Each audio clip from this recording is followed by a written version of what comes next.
Well, hey there, Mama, and welcome back to the Mom's Overcoming Overwhelm podcast, episode number 201. I'm Emily McDermott, and I am beside you on this journey as we work together to declutter your home, head, and heart. I was asking my community what room to focus on for our very last episode in the Room by Room series. And one of the recommendations that I got was to give tips about decluttering and organizing craft/hobby rooms. Now, I am not a crafty person, and I certainly do not have a craft room. So this was a great challenge for me. But I am very excited to share my 5 steps, which just happen to be an acronym using the word craft to help you with this task. So, what do you say? Grab that notebook and pen, and let's dive into today's episode. Hey, Mama, are you tired of your cluttered home and mile-long to-do lists but are too overwhelmed to know where to start? Do you lack the time and motivation and don't think you'll ever conquer the clutter? You're in the right place.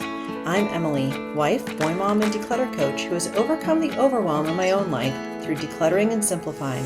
I believe every mom deserves the peace that comes from a clutter-free home. Ready to get your life back? Let's declutter your home, head, and heart together. So last episode 200, I got to interview the amazing Rochelle Crawford, and we talked about her book, How to Be Busy.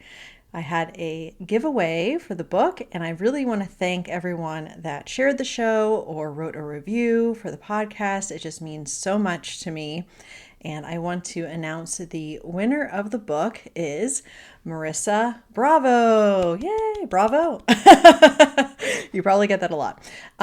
So I will be getting in touch with you to send the book to you. And be sure that you are listening to the podcast to find out more about giveaways that we're going to have in the future.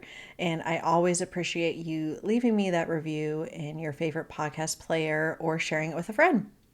All right, let's go ahead and dive in. This is a super tactical episode.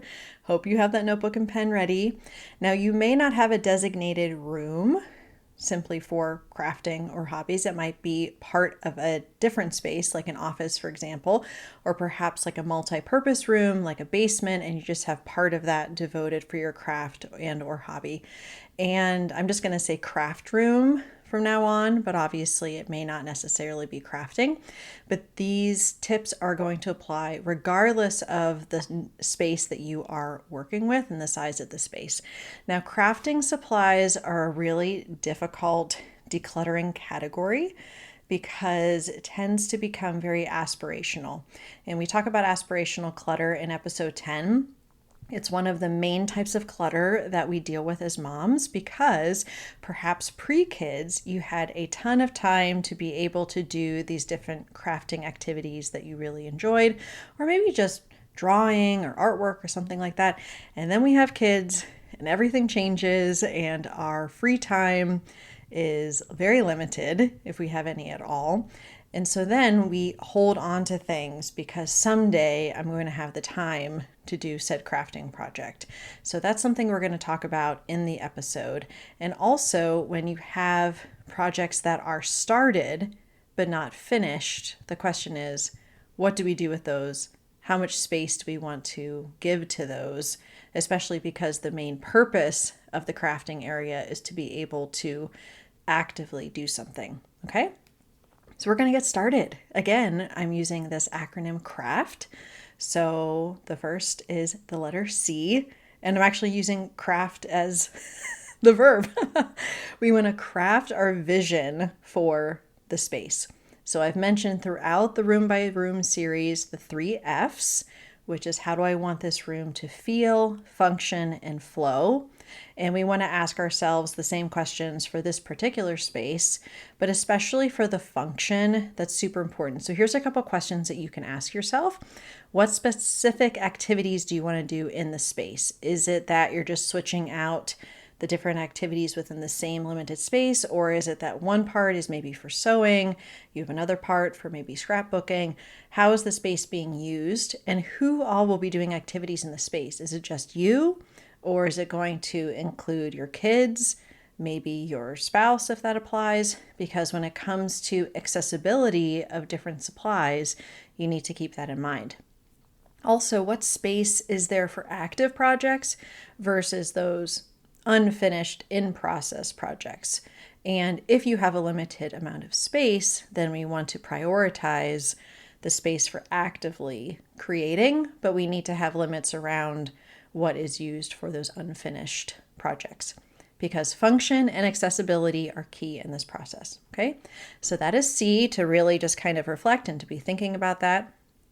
And then the R is to reflect on your current season, and season of life is what I'm talking about. So if you have a baby or young kids, you're probably not spending as much time crafting or working on these projects as you would like. And what you own should really reflect the season of life that you're in right now. That goes for your clothing, that goes for anything reflective of your activities, goes for your books, all of these different categories. Aspirational clutter is not just like, oh, it would be nice to get to that someday, so I'm going to hold on to it for a while. If it's making you feel bad because you don't have the time and you're like, oh my gosh, I used to have time to do scrapbooking. Now I'm up all night with the baby. I don't have time to do this anymore. This is really frustrating. If it's making you feel really bad about that season that you're in, then it's probably best that you're letting go of those things, knowing that doesn't mean you're giving it up forever. It just means in the meantime that someone else can benefit from the things that you aren't using currently. So asking yourself, could someone else benefit from the things that I'm not going to be able to use for 3 months, 6 months, a year more? And I know that for certain supplies, there may not be any kind of expiration date, but for other things, maybe like paints or some of these things, if you're just letting them sit, it's not really good. So it's probably best to allow someone to use them. And then when the time comes when you can resume that activity, that you can just buy something new that's actually going to work better for you. So recognizing your limited capacity in this season, and then thinking about the realistic use of your time. So even if you had an afternoon to yourself, if you have young kids or a baby or something, are you really going to be going into your crafting room and doing a craft? Maybe the answer is yes, but is it more likely you're going to be resting or reading or catching up on the housework? And that's okay, but really thinking realistically about how you would use those pockets of time and not holding on to things that are going to make you feel bad about yourself. So that is C and R. Now we're going to move to A, which is to assign specific spaces for each category or subcategory of your crafting supplies. So depending on your organizing style, you might have a macro style or perhaps a micro style. I definitely am micro. According to my husband, a little too micro, because there's no right or wrong way, but it needs to be where you can easily find and locate what you need. That is the level of organization that you need to strive for. And for example, you might want to have all of the kids' crafting and art supplies just in one bin, or you might want to separate things by activities. So you have like the painting stuff all together, you have the Play-Doh together, and you have these different things. It really depends on your preference and your style. And just knowing that the end goal is to be able to access it easily, to use it easily, and to put it away. So you can assign the organization system that you want, but then also the specific space. And this is dependent on the energy that we have in order to manage it, and then the physical confines of the crafting space that you're working with. So if it's a whole room, it might be different than if you just have part of a room. So you're wanting to say, okay, well, the main crafting activity that I do, or the main thing that I do, is sewing. So I really want to make sure that I have room for my fabrics. Or I do crocheting, so I really want to make sure that I have room for like my yarn and my needles.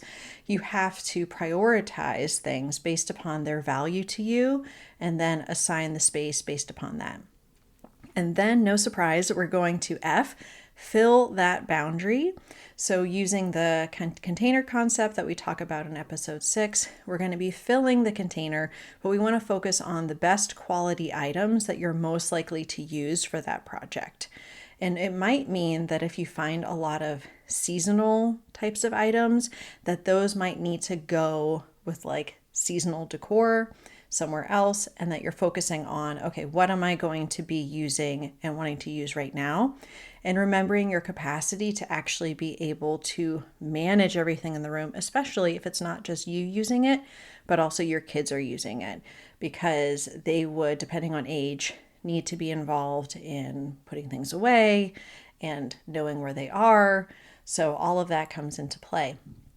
And then the last letter is to T. Take the remainder and decide where it's going to go. So anything that you're not keeping.